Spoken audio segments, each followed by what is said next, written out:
everyone, welcome to another process video from me. I'm Jenny and I'm just showing you this piece of paper that I have made, cutting up a few pieces of paper from the Crepe Paper craft marker collection and also an older Crepe Paper collection.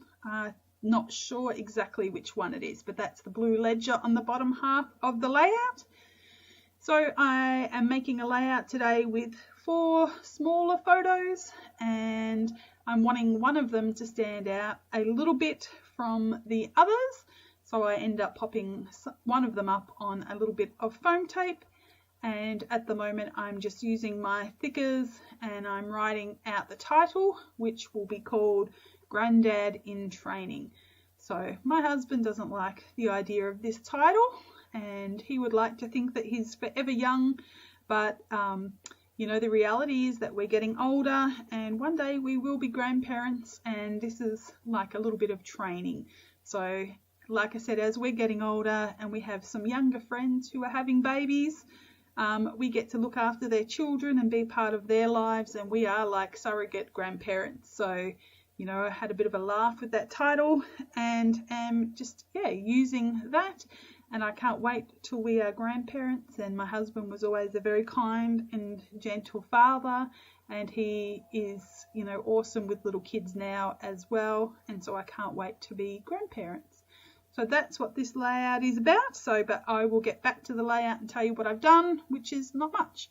So I've propped up that photo on some foam tape, and I'm going to cut the excess off, and I've added a frame from the 12 by 12 sticker chipboard collection from Crepe Paper as well, and I'm just trying to put that in position where it's not cutting off my husband's head, or that it's not cutting off the baby's head on the other side of the frame, and just laying that down. And so this becomes just a lot of pushing around the page and trying to work out where I want things to go.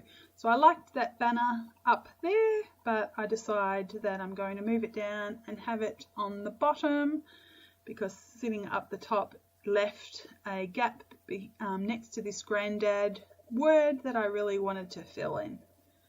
So that's what that is about, and just going through and having a look at some of the elements on this page and seeing where I would like to fit them, and using a little bit of baking paper to allow me to move them around the page until I've decided on a home. And I've got that little bunny that I cut off one of the jars in another layout, and I don't think the little bunny stays there. I think I push it around a little bit on this layout, and in the end I take it off completely.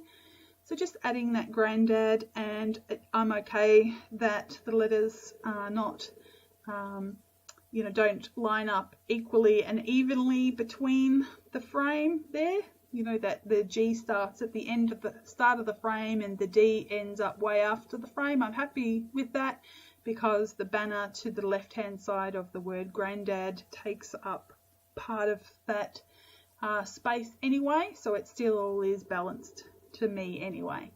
So just putting down these little stickers from October Afternoon for the in training, and that just brought a little bit more of that pinky red colour that's throughout the top of this layout and also in that banner, and just putting them on, you know, higgledy-piggledy, so that they, you know, I don't have to worry about them being so perfectly straight. They're okay to be a little bit wonky, and just grabbing some of the little squares they are that put them on an angle, and their little diamond chipboard pieces, and I do move them around the layout quite a bit. So, you know, putting them down, then deciding, oh, actually I think I'd like to move them and put them elsewhere. And what am I doing now? Just doing a little bit of journaling. So like I have said previously, that I'm not always a big journaler, but you know, if there is a story to tell, then I do like to journal and tell the story. But you know, sometimes it's just a photo and there's not really a big story behind it, so I won't necessarily journal then. but I've done the journaling. It's easier to do it off screen than to have my head get in the way, and you know, I can stop and take as long as I want then as well. So I've just got this little piece of chipboard. It was the insides of the frame that I put on that photo, and I wanted to put these elsewhere on the page, except I'm having a little bit of trouble finding out where I want to put them. So the bottom section is fine because I haven't stuck the bottom part of the photo down, it's just hanging by the top. But when I want to put this little frame on the top section of the photo, it's not going to work. So it's actually a little bit, you know, it's the photo sitting flush. Excuse me, my voice is nearly going. The photo sitting flush at the top of the photos. So they are sitting flush at the top of them. Yes, that's right, Jenny, keep going. But when I tried to stick that little frame underneath, of course they weren't sitting flush. They were sitting, you know, up on the page, and it just looked weird. So I've decided to move that and put it underneath the frame, which is sitting up on the page anyway, and it all works well.